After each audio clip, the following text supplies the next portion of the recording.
Big Boss Malayalam season 7ലേക്കുള്ള prediction ലിസ്റ്റിൽ ഏറ്റവും കൂടുതൽ ഉയർന്നു കേട്ട പേരാണ് രേണുസുധിയുടേത്. ബിഗ് ബോസിൻ്റെ ആദ്യ എപ്പിസോഡിൽ അവസാനമായത് രേണുസുധിയുടെ പേരാണ്.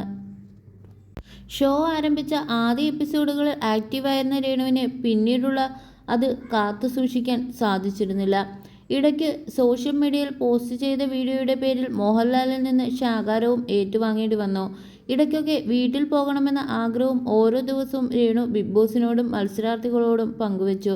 ഇപ്പോഴത്തെ ഇത്തരത്തിൽ വീട്ടിൽ പോകണമെന്ന ആഗ്രഹം പങ്കുവച്ച രേണുസുധിയുടെ ആഗ്രഹം ബിഗ് ബോസ് നിറവേറ്റിയിരിക്കുകയാണ്.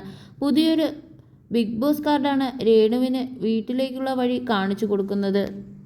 വ്യത്യസ്ത വഴികളുള്ള പാറ്റേണും ഒരു വീടും അതിന് താഴ്ഭാഗത്തായി രേണുസുധിയും നിൽക്കുന്നതായി കാർഡിൽ കാണാം. എപ്പോഴും ഇതുതന്നെ പറഞ്ഞാൽ വേറെ എന്താണ് വഴി എന്നാണ് കാർഡ് പങ്കിട്ട് കുറിച്ചിരിക്കുന്നത്.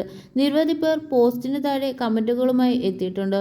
ഒട്ടും ഹ്യൂമാനിറ്റി ഇല്ലാത്ത ബിഗ് ബോസ്, അവർ പോകണം എന്ന് പറയുമ്പോൾ ആ വാതിൽ ഒന്ന് തുറന്നു കൊടുത്തൂടെ, അവർ എത്ര ബുദ്ധിമുട്ടിയിട്ടാണ് അവിടെ നിൽക്കുന്നതെന്നും ചിലർ കുറിച്ചു.